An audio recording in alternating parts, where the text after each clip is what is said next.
আসসালামু আলাইকুম। সুদ আধুনিক অর্থব্যবস্থার এক মারাত্মক অভিশাপ। এটি ধনীকে আরো ধনী এবং গরিবকে আরো গরিব বানিয়ে দেয়। ইসলামে এটি হারাম। সুদের আরবি প্রতিশব্দ রিবা। ঋণদাতা কৃতক ঋণ গ্রহীতা এবং অতিরিক্ত অর্থ আদায় করাকে সুদ বলে। সুদের পরিচয় দিয়ে মহানবী সাল্লাল্লাহু আলাইহি সাল্লাম বলেছেন যে ঋণ কোনো লাভ নিয়ে আসে তাই রিবা বা সুদ।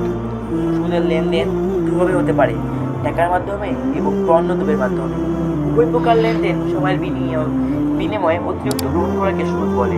রাসূল সাল্লাল্লাহু আলাইহি সাল্লাম হাদিসে 6 প্রকার পণ্যের নাম উল্লেখ করে বলেন এবং এগুলো সমান সমান নগদে বিক্রি করার কোনো সুদ নেই। যদি কেউ আদান প্রদানের বেশি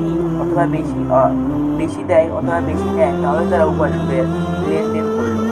গ্রহীতা এবং প্রদানকারী এক্ষেত্রে সমান। সুদ হচ্ছে একটি ভয়াবহ সামাজিক ব্যাধি। এই সমাজে কুলুষিত করে ঝগড়া এবং বিষেদ ছড়ানোর মাধ্যমে। অপরদিকে সুদের বিপরীত হচ্ছে হালাল ব্যবসা, যা সমাজে শান্তি আনে। ক্রেতা বিক্রেতার মাধ্যমে ভ্রান্তিবোধ ও ভালোবাসা বৃদ্ধি করে, তারা উভয়ই লাভবান হয়। আল্লাহ তাআলা ব্যবসাকে হালাল করেছেন, অপরদিকে সুদকে হারাম করেছেন। কুরআনে বাণী এটা এজন্য যে তারাকে বলে ক্রয় বিক্রয় তো সুদের মতো, অথচ আল্লাহ তাআলা ক্রয় বিক্রয়কে হালাল ও সুদকে হারাম করেছেন। মহানবী সাল্লাল্লাহু আলাইহি সাল্লাম সুদদাতা, ক্রেতা ও সাক্ষ্যদাতা, লেখক ও এর সাথে সংশ্লিষ্ট সবাইকে অভিশপ্ত ঘোষণা করেছেন।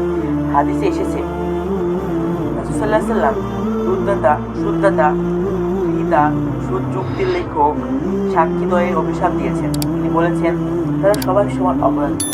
সুদী কারবারে বান্দাকে আল্লাহ তাআলা ও তার রাসূলের বিরুদ্ধে যুদ্ধে অবতীর্ণ করেন। আল্লাহ তাআলা সুদ প্রদানের বিরুদ্ধে যুদ্ধ ঘোষণা দিয়েছেন।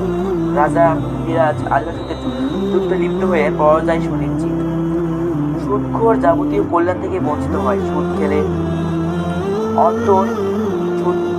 অন্তর কঠোর হয় এবং তাতে মরিচা পড়ে। সুদখোরের দোয়া এবং ইবাদত কবুল হয় না। আল্লাহ তাআলা সুদের অর্থ দিয়ে সাদাকা করলে সেটা গ্রহণ করেন না। মহানবী সাল্লাল্লাহু আলাইহি সাল্লাম বলেছেন আল্লাহ তাআলা পবিত্র, তিনি শুধু পবিত্রই মালাই গ্রহণ করেন। সর্বশেষ নাজিল হওয়া আয়াত হলো আয়াতুর রিবা বা সুদ বিষয় আয়াত। এতে বোঝা যায় আল্লাহ তাআলা চূড়ান্তভাবে সুদকে হারাম করেছেন। আয়াতটি হলো, হে মুমিনগণ, তোমরা আল্লাহকে ভয় করো এবং সুদের যা অনিষ্ট চিন্তা পরিত্যাগ করো, যদি তোমরা মুমিন হও। এছাড়া সুদের অনেক ক্ষতি রয়েছে যা গণনা করে শেষ করা যাবে না।